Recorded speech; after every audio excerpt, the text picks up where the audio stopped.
एक विजन दे नाल, एक सोच दे नाल, अगाह वधू सोच दे नाल पंजाब नूं अगे लेके जाना है। मेरे पास रोड मैप है।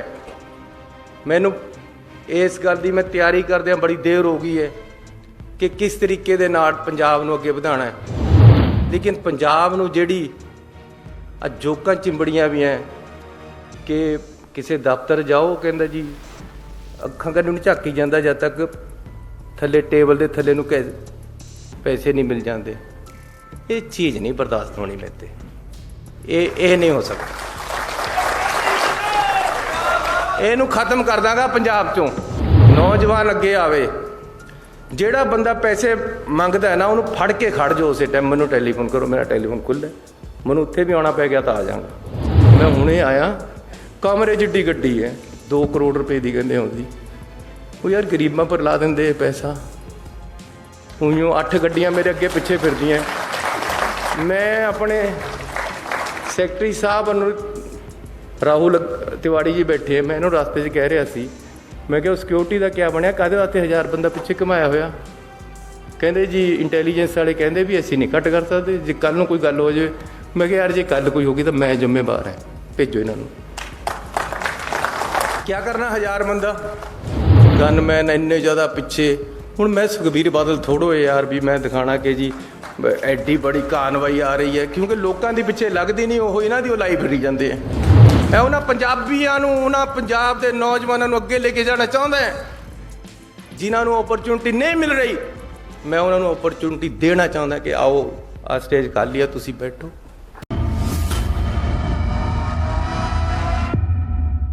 अज मैनूं बड़ी खुशी हो रही है कि मैं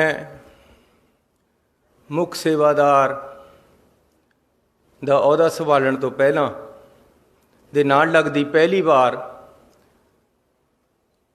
अपने लिए चानन मनारा डॉक्टर अंबेडकर जी का म्यूजियम का उद्घाटन करने का माण प्राप्त कर रहा। अंबेडकर साहब की शख्सियत एक ऐसी शख्सियत है जिस तो सानू प्रेरणा मिलती है कि तुसी किसी भी गरीब लताड़े होए कजिही जी हालत विच भी पैदा हो, तुसी शिखर ते पहुंच सकते हो।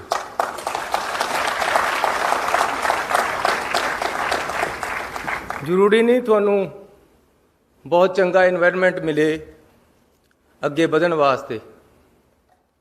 संघर्ष, दृढ़ता, निष्ठा होनी चाहिए है अगे बढ़न लई, ते तुसी अगे वध सकते हो। बिल्कुल गरीब परिवार च पैदा होके उन्होंने शिखर की पढ़ाई की, और सब तो बड़ी गल यह है कि अखीर तक पढ़ते रहे अपने जीवन के विच।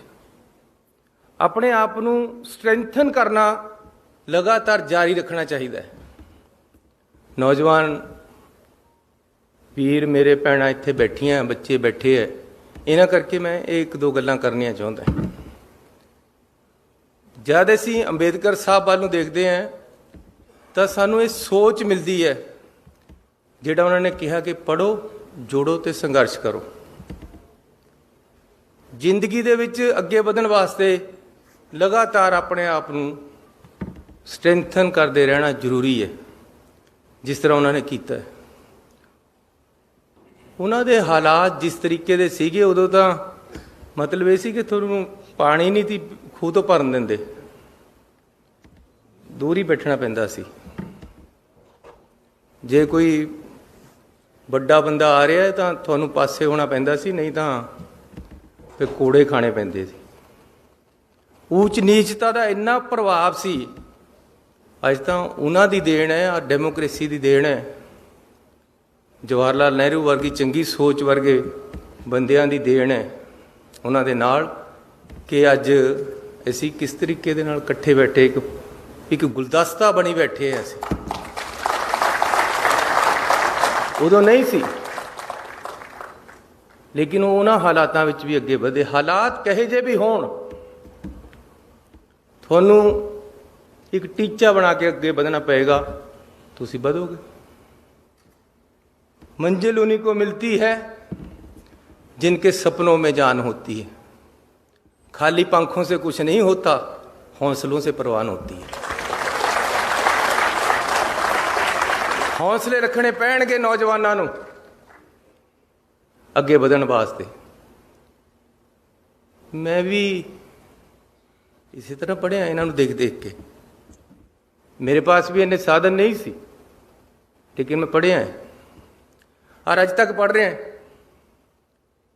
अपने आप को हर रोज़ कोशिश करदा कि अपने आप को स्ट्रेंथन करा, ताकत लेके आवा अपने आप च। खाली दिमागी जिसमानी हर तरह की कोशिश तो करते रहना पेगा। जब मैं पढ़न जाता सी तो मैनू पहला बापू के नाल टेंट लाउण जाना पैंदा सी सवेरे सवेरे, फिर स्कूल जाता सी मैं या कॉलेज। जब मैं कॉलेज विच सी तो 2 मझां दा टोका एक हफ्ते का करके रख के जाना पैंदा सी घर, जिहड़ा बाद दे विच चलदा सी, ते अगले हफ्ते फिर आके करना है। ये मेहनत लगातार इस तरह इन्हां हालातां चों भी तुसीं अगे निकल सकते हो। मैं उन्हां नौजवानों उन्होंने कहना चाहता कि तुसीं हालातां चों अगे वध सकते हो। तुहाडा टीचा होना चाहिए है। मेरी स्कूल दे विच कदे फीस नहीं लगी, पहलां तां रिजर्वेशन करके माफ हुंदी सी, उस तो बाद मैं खेलन लग गया। कॉलेज दे विच मैं सिर्फ एक बार फीस दिती है, उस तो बाद स्पोर्ट्स बेस ते मेरी एडमिशन रही है। 26 रुपये मेरी टोटल फीस लगती सी साल दी। फीस भी फ्री ते कपड़े भी फ्री। 150 रुपया मैनू नाल कॉलेज स्टैपन दिंदा सी पढ़न दा। उन्हां दे कॉलेज दे विच 150 रुपये दे नाल ही मैं अपना खर्चा करता सी। मैं अपने मापियां ते फिर कदे पैसा नहीं लिया। जब मैं 10वीं क्रॉस कर गया फिर वजीफे परे काम चलिया। अब वजीफा खेडां दा उहदे नाल पढ़दा सी। मैं हैंडबॉल खेडदा रहा, 3 बार ऐसी गोल्ड मैडल जितया हैंडबॉल दे विच पंजाब यूनिवर्सिटी। पंजाब यूनिवर्सिटी तो पहला मैं BA की, फिर लॉ कर लिया। जब मैं पहली बार MLA बनया तो मैं MBA की PTU तो मैं स्टूडेंट भी हैं। जब मैं दूसरी बार MLA बनया तो मैं पंजाब यूनिवर्सिटी तो MA की पोलीटिकल साइंस दी। जिस दिन टिकटां वंडणियां सी, देखो तुसीं हैरानी की गल, उधर टिकटां वंडने की मीटिंग होनी सी, उधर मेरा पेपर सीगा। मैं कहा जी मैं तो पेपर जाना। कहते कल नूं मीटिंग है, नहीं मिस कर सकता। मैं कहा पेपर भी नहीं मिस कर सकता। कितनी ग्रेटनेस है राहुल गांधी दी। कहते मेरा जहाज़ ले जा। मैं उन्होंने जहाज़ पर आ गया। बट मेरा भी निश्चा सी, उहदी भी दयालता सी कि मैनू जहाज़ देता अपना। मैं उन्होंने जहाज़ पर आके अपने टीचर नूं उत्थे ही बुलाया। रस्ते में असीं पढ़ते आए, सवेरे पेपर दिता, सारी रात सुता नहीं। पेपर दे के मैं फिर मुड़ गया, MA पास हो गया। हुण मैं PhD कर रहा हैं, तो वह भी पंजाब यूनिवर्सिटी तो इंडियन नैशनल कांग्रेस ते कर रहे हैं। रात मैं 2 बजे विहला होया, 2 तो 3 अपने टीचर के नाल बैठे हैं, क्योंकि मैं किसी तरह भी दिसंबर दे विच अपना थीसिस सबमिट करना है। सो जब तुसी निश्चा करोगे तो जरूर तरक्की मिलेगी। मंजिल मिल ही जाएगी एक दिन, भटकते भटकते ही सही। गुमराह तो वो हैं जो घर से निकले ही नहीं।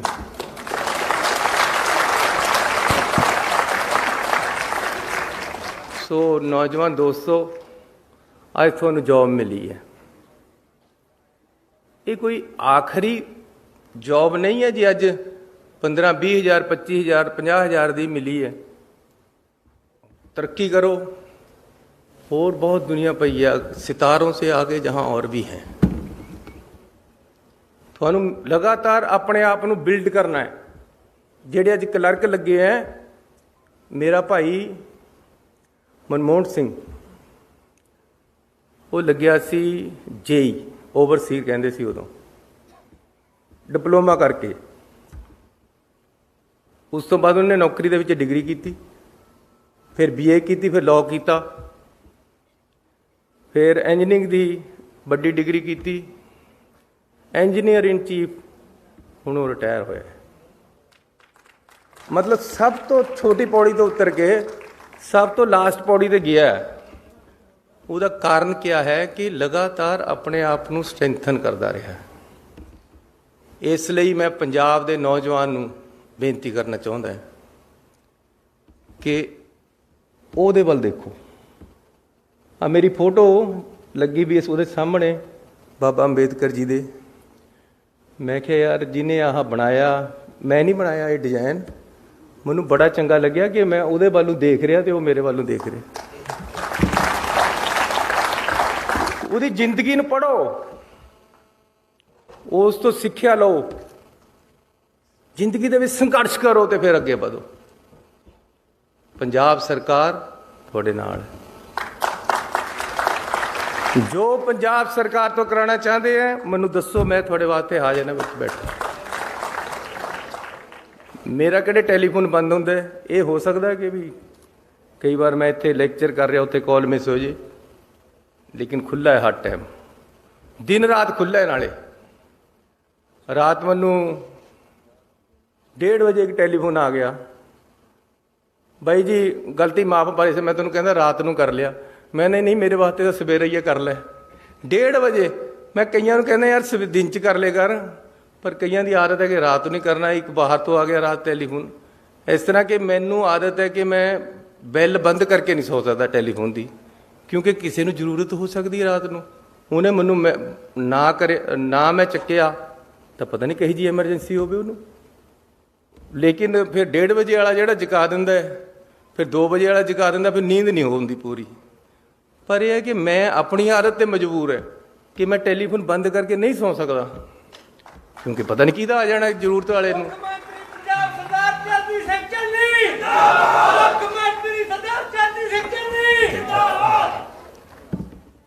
ਮੈਂ ਲਿਖ ਕੇ ਕੁਝ ਹੋਰ ਲਿਆਇਆ ਸੀ, ਉਹ ਮੈਨੂੰ ਮੇਰੇ ਅਫਸਰ ਕਹਿੰਦੇ ਯਾਰ ਅਸੀਂ ਲਿਖ ਕੇ ਕੁਝ ਹੋਰ ਦਿੰਦੇ, ਤੁਸੀਂ ਬੋਲ ਕੁਝ ਹੋਰ ਆਉਂਦੇ ਹੋ। ਮੈਨੂੰ ਨਹੀਂ ਆਉਂਦਾ ਪਸੰਦ ਲਿਖਿਆ ਵਾ, ਮੈਂ ਆਪਣੇ ਦਿਲ ਤੇ ਬੋਲਦਾ, ਜੋ ਮੇਰੇ ਅੰਦਰ ਹੈ ਮੈਂ ਉਹ ਬੋਲਦਾ। ਮੇਰੇ ਅੰਦਰ ਇਹ ਹੈ ਕਿ ਮੈਂ ਪੰਜਾਬ ਨੂੰ ਅੱਗੇ ਲੈ ਕੇ ਜਾਣਾ ਚਾਹੁੰਦਾ।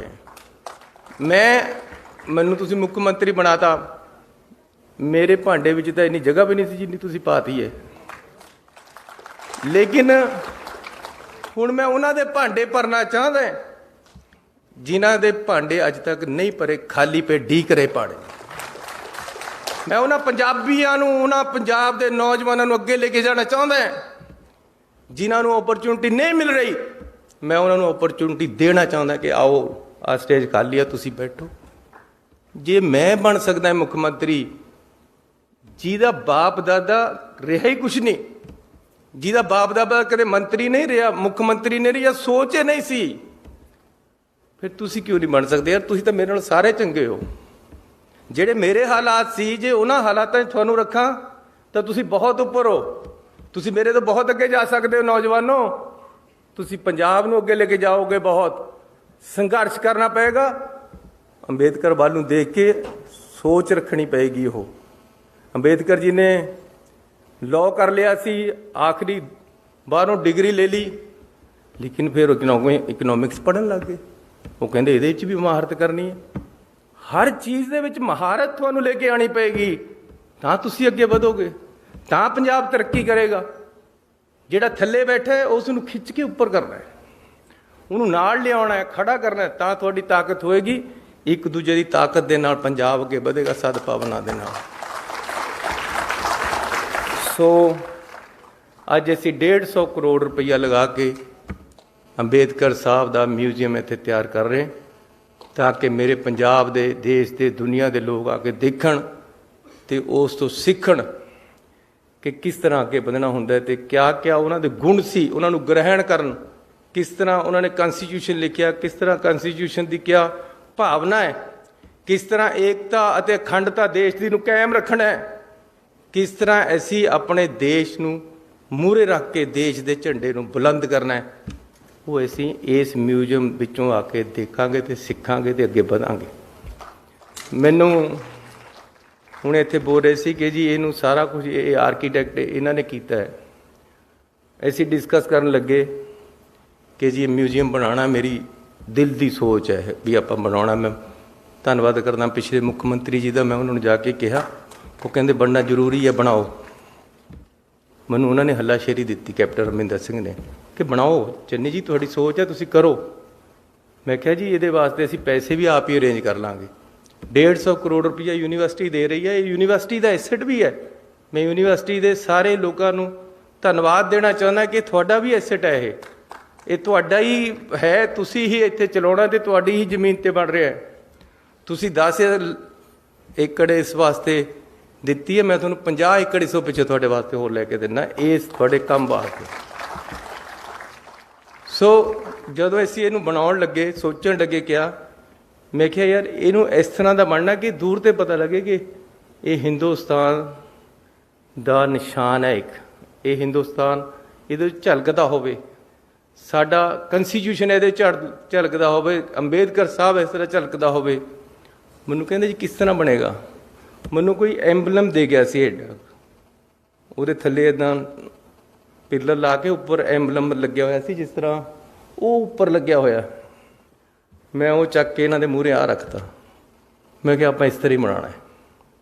ਸਾਡਾ ਦੇਸ਼ ਇਹਦੇ 'ਚੋਂ ਝਲਕਦਾ ਹੋਵੇ, ਉਹਦਾ ਚਿੰਨ੍ਹ ਇਹਦੇ 'ਚੋਂ ਝਲਕਦਾ ਹੋਵੇ, ਅੰਬੇਦਕਰ ਦਾ ਉਹਦੀ ਝਲਕ ਮਿਲੇ, ਉਹਦੀ ਬਿਲਡਿੰਗ 'ਚੋਂ ਹੀ।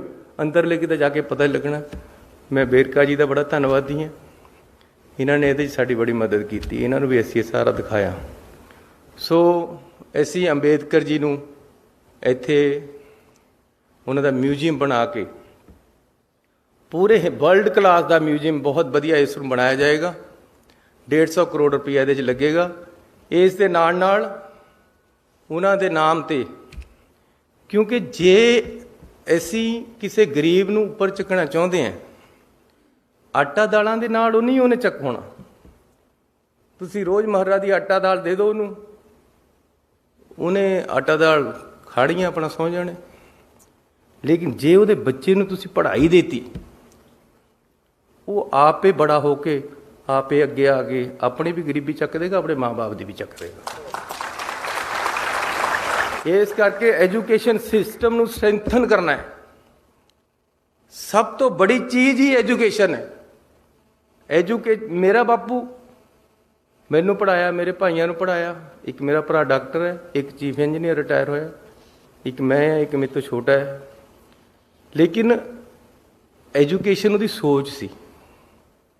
ਅੰਬੇਦਕਰ ਦੀ ਸੋਚ ਉਹਦੇ 'ਚ ਸੀਗੀ, ਸਾਡੇ 'ਚ ਆ ਗਈ।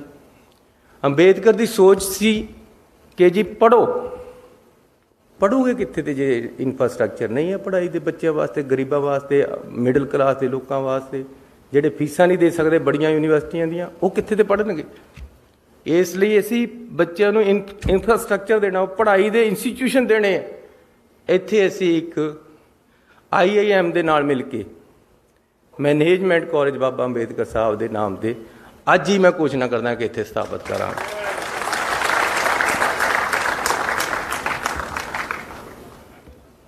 ਉਹਦਾ ਨਾਮ doctor Bhim Rao Ambedkar institute of management ਹੋਏਗਾ। IIM ਦੇ ਲੈਵਲ ਦਾ, ਅੰਮ੍ਰਿਤਸਰ ਦੀ IIM ਦੇ ਨਾਲ ਮਿਲ ਕੇ ਇਹ ਇੰਸਟੀਚਿਊਟ ਬਣੇਗਾ। ਇੱਕ ਸਕੂਲ ਆਫ ਅੰਬੇਦਕਰ ਥਾਟਸ ਦਾ ਬਣੇਗਾ ਇੱਥੇ, ਤਾਂ ਕਿ ਉਹਨਾਂ ਦੀ ਜਿਹੜੀ ਸੋਚ ਹੈ ਉਸ ਨੂੰ ਅੱਗੇ ਵਧਾਇਆ ਜਾ ਸਕੇ। Bharat Ratna doctor Baba Sahib Ambedkar centre for research in equality and development, ਇੱਕ ਇਹ ਇੱਥੇ ਬਣਾਵਾਂਗੇ। ਇੱਕ ਮੈਨੇਜਮੈਂਟ ਦਾ ਕਾਲਜ ਬਣੇਗਾ। ਇੱਕ ਜਿਸ ਤਰ੍ਹਾਂ ਡਿੰਪਾ ਜੀ ਨੇ ਦੱਸਿਆ ਸੀ, ਚਮਕੌਰ ਸਾਹਿਬ ਦੇ ਵਿੱਚ ਸਕਿੱਲ ਯੂਨੀਵਰਸਿਟੀ ਬਣਾ ਰਹੇ। 2 ਮੈਡੀਕਲ ਕਾਲਜ ਜਿਹੜੀ ਗੱਲ ਕਰਕੇ ਗਏ ਸਾਡੇ ਸਤਿਕਾਰਯੋਗ MLA ਸਾਹਿਬ ਰਾਣਾ ਜੀ, ਉਹਨਾਂ ਦੀ ਅਸੀਂ ਬੜੀ ਛੇਤੀ ਸ਼ੁਰੂਆਤ ਕਰ ਦਾਂਗੇ। ਰਾਣਾ ਜੀ, ਇਹਦੇ ਦੇਰ ਨਹੀਂ ਲੱਗੇਗੀ, ਕਿਉਂਕਿ ਮੈਂ ਹਮੇਸ਼ਾ ਕਹਿੰਦਾ ਕਿ ਜੇ ਸਾਡੇ ਸਰਕਾਰੀ ਸਕੂਲਾਂ ਦੇ ਵਿੱਚ ਸਾਇੰਸ ਹੀ ਨਹੀਂ ਹੈ, ਜੇ ਮੈਡੀਕਲ ਕਾਲਜ ਦੀਆਂ ਗਰੁੱਪ ਹੀ ਨਹੀਂ ਹੈ, ਫਿਰ ਸਾਡੇ ਗਰੀਬਾਂ ਦੇ ਜਿਹੜੇ ਮਿਡਲ ਕਲਾਸ ਦੇ ਲੋਕਾਂ ਦੇ ਡਾਕਟਰ ਤੇ ਇੰਜੀਨੀਅਰ ਕਿੱਥੋਂ ਬਣਨੇ।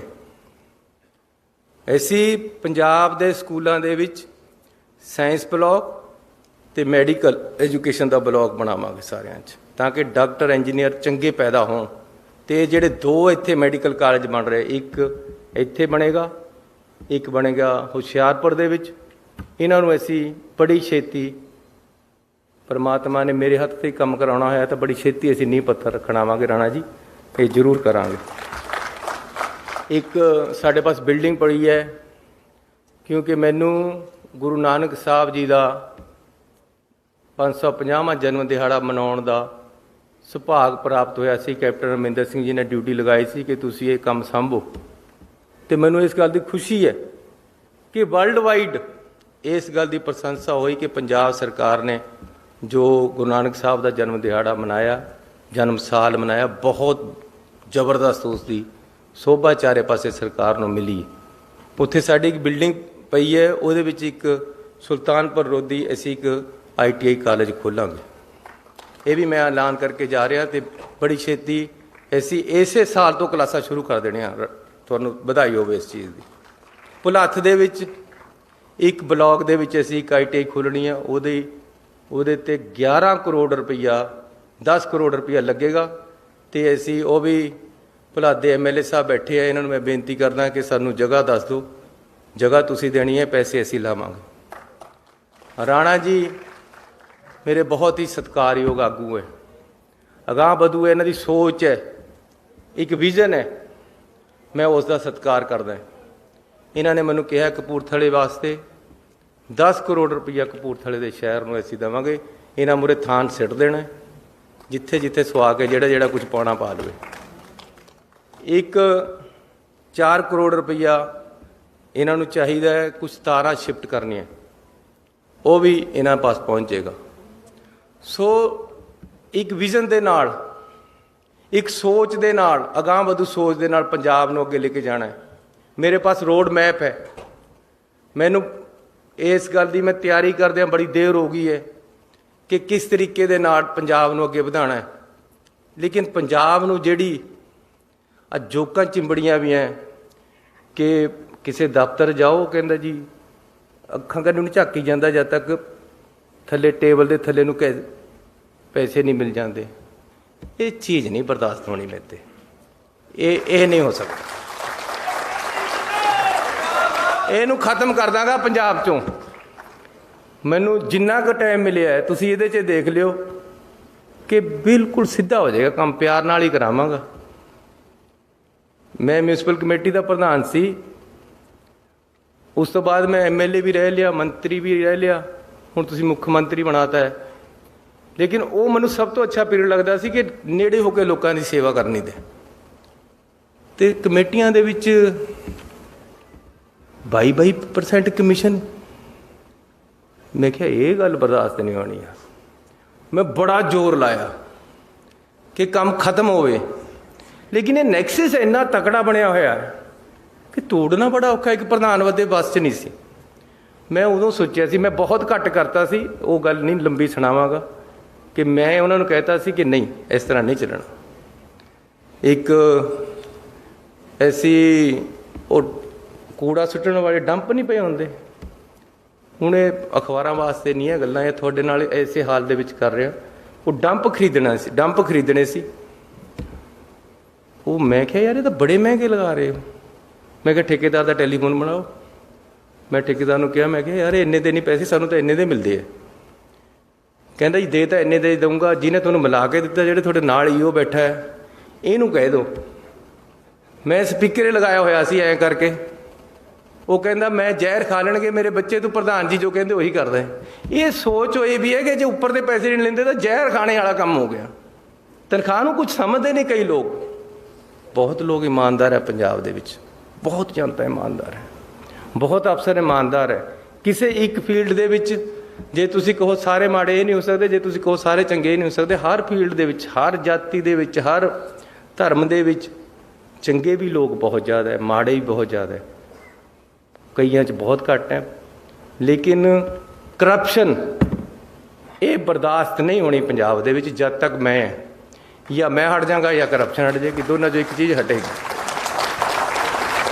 ਇਹਦੇ ਵਾਸਤੇ ਨੌਜਵਾਨਾਂ ਨੂੰ ਮੇਰਾ ਸਾਥ ਦੇਣਾ ਪੈਣਾ ਹੈ। ਨੌਜਵਾਨ ਅੱਗੇ ਆਵੇ, ਜਿਹੜਾ ਬੰਦਾ ਪੈਸੇ ਮੰਗਦਾ ਨਾ ਉਹਨੂੰ ਫੜ ਕੇ ਖੜ ਜਾਓ ਉਸੇ ਟਾਈਮ। ਮੈਨੂੰ ਟੈਲੀਫੋਨ ਕਰੋ, ਮੇਰਾ ਟੈਲੀਫੋਨ ਖੁੱਲ੍ਹਾ, ਮੈਨੂੰ ਉੱਥੇ ਵੀ ਆਉਣਾ ਪੈ ਗਿਆ ਤਾਂ ਆ ਜਾਵਾਂਗਾ। ਹੁਣ ਕਿਆ ਕਰਿਆ ਹੋਇਆ ਕਿ ਜੀ ਮੈਂ ਕਈ ਬੰਦਿਆਂ ਨੂੰ ਫੜਾਉਣ ਦੀ ਕੋਸ਼ਿਸ਼ ਕਰੀ, ਮੈਂ ਕਿਹਾ ਯਾਰ ਇਹਨੂੰ ਫੜਾਓ, ਬੰਦੇ ਨੇ ਤੰਗ ਕਰਿਆ ਵਾ। ਵਿਜੀਲੈਂਸ ਵਾਲੇ ਕਹਿੰਦੇ ਜੀ ਪਹਿਲਾਂ ਸਾਡੇ ਪਾਸ ਆਡੀਓ ਪ੍ਰੂਫ ਚਾਹੀਦਾ ਜੀ ਕੋਈ, ਫਿਰ ਇਹਨੂੰ ਫੜਾਂਗੇ। ਹੁਣ ਆਡੀਓ ਪ੍ਰੂਫ ਅਗਲਾ ਦਿੰਦਾ ਤੁਹਾਨੂੰ?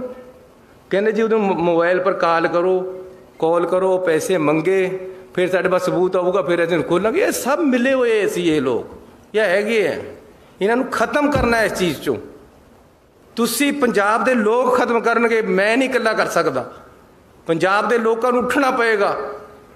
ਇਹ ਜਿਹੜੇ ਸਾਨੂੰ ਜੋਕਾਂ ਚਿੰਬੜੀਆਂ, ਇਹਨਾਂ ਨੂੰ ਖਤਮ ਕਰਨਾ ਹੈ। ਉਹਦੇ ਵਾਸਤੇ ਪੰਜਾਬ ਦਾ ਨੌਜਵਾਨ ਅੱਗੇ ਆਵੇ ਤਾਂ ਇਹ ਖਤਮ ਹੋਏਗੀ। ਨੌਜਵਾਨੀ ਦੇ ਵਿੱਚ ਕ੍ਰਾਂਤੀ ਹੁੰਦੀ ਹੈ। ਉਹ ਭਗਤ ਸਿੰਘ ਦੀ ਫੋਟੋ ਨੂੰ ਦੇਖਦਾ ਹੈ। ਮੈਂ ਹੁਣ ਭਗਤ ਸਿੰਘ ਜੀ ਦੇ ਜਾ ਕੇ ਪੈਰੀ ਹੱਥ ਲਗਾ ਕੇ ਆਇਆ, ਮੱਥਾ ਟੇਕ ਕੇ ਆਇਆ ਝੁਕ ਕੇ। ਜਿਹੜੇ ਮੁੰਡੇ ਦੇ ਕਮਰੇ ਦੇ ਵਿੱਚ ਜਾਂ ਗੱਡੀ ਦੇ ਉੱਪਰ ਜਾਂ ਮੋਬਾਈਲ ਦੇ ਉਰੇ ਭਗਤ ਸਿੰਘ ਦੀ ਫੋਟੋ ਲੱਗੀ ਵੀ, ਸਮਝ ਲਓ ਇਹ ਬੰਦਾ ਕੰਮ ਦਾ ਹੈ, ਉਹਦੀ ਸੋਚ ਸਹੀ ਹੈ। ਭਗਤ ਸਿੰਘ ਨੂੰ ਦੇਖਣਾ ਪਏਗਾ, ਨੌਜਵਾਨਾਂ ਨੂੰ ਉਹਦੀ ਸੋਚ ਨੂੰ ਦੇਖਣਾ ਪਏਗਾ। ਕ੍ਰਾਂਤੀ ਲਿਆਉਣੀ ਪਏਗੀ ਦੇਸ਼ ਦੇ ਵਿੱਚ, ਹਰ ਸੂਬੇ ਦੇ ਵਿੱਚ। ਤੇ ਇਸ ਤਰ੍ਹਾਂ ਦੇ ਜਿਹੜੀ ਕਰਪਸ਼ਨ ਹੈ, ਗਲਤ ਕੰਮ ਹੈ। ਪੁੱਠੇ ਤਰੀਕੇ ਨਾਲ ਹਰ ਕੰਮ ਕਰਾਉਣਾ ਚਾਹੁੰਦਾ ਹਰ ਕੋਈ, ਸਿੱਧੇ ਤਰੀਕੇ ਨਾਲ ਕਰਾਉਣਾ ਨਹੀਂ ਚਾਹੁੰਦਾ। ਲਾਈਨ 'ਚ ਕੋਈ ਲੱਗਣਾ ਨਹੀਂ ਚਾਹੁੰਦਾ। ਉਹ ਕਹਿੰਦਾ ਜੀ ਮੈਨੂੰ ਇੱਧਰ ਨੂੰ ਕੱਢ ਕੇ ਸਭ ਤੋਂ ਮੂਹਰੇ ਖੜਾ ਕਰ ਦਿਓ, ਬਸ ਇਹ ਸੋਚ। ਫਿਰ ਮੈਂ VIP ਹੈ, ਕਿਆ ਕਰਨਾ VIP ਯਾਰ। ਮੇਰੇ ਆਲੇ ਦੁਆਲੇ, ਮੈਂ ਜਿੱਦਣ ਮੁੱਖ ਮੰਤਰੀ ਬਣਿਆ, ਮੈਂ ਕਿਹਾ ਯਾਰ ਕਿੱਥੇ ਫਸ ਗਿਆ ਮੈਂ। ਇੰਨੀ ਜਨਤਾ ਪਿੱਛੇ, ਇੰਨੀ ਜਨਤਾ ਅੱਗੇ, ਇੰਨੀਆਂ ਗੱਡੀਆਂ ਅੱਗੇ ਪਿੱਛੇ। ਮੈਂ ਕਿਹਾ ਇਹਨਾਂ ਨੂੰ ਹਟਾਓ ਯਾਰ ਮੇਰੇ ਆਲੇ ਦੁਆਲੇ, ਤੇ ਮੈਂ ਆਜ਼ਾਦ ਬੰਦਾ, ਮੈਨੂੰ ਕਿਹਨੇ ਮਾਰਨਾ? ਕਿਆ ਦੱਸੋ ਮੈਨੂੰ, ਮਾਰ ਕੇ ਕਿਸ ਨੂੰ ਕਿਆ ਮਿਲਣਾ? ਲੇਕਿਨ ਤੁਸੀਂ ਪਤਾ ਤੁਹਾਨੂੰ ਕਿੰਨੀ ਸਿਕਿਉਰਿਟੀ ਹੈ ਮੇਰੀ? 1000 ਬੰਦਾ ਮੇਰੀ ਸਿਕਿਉਰਿਟੀ ਪਰ। 200 ਗੱਡੀਆਂ ਮੈਨੂੰ ਦੇਤੀਆਂ।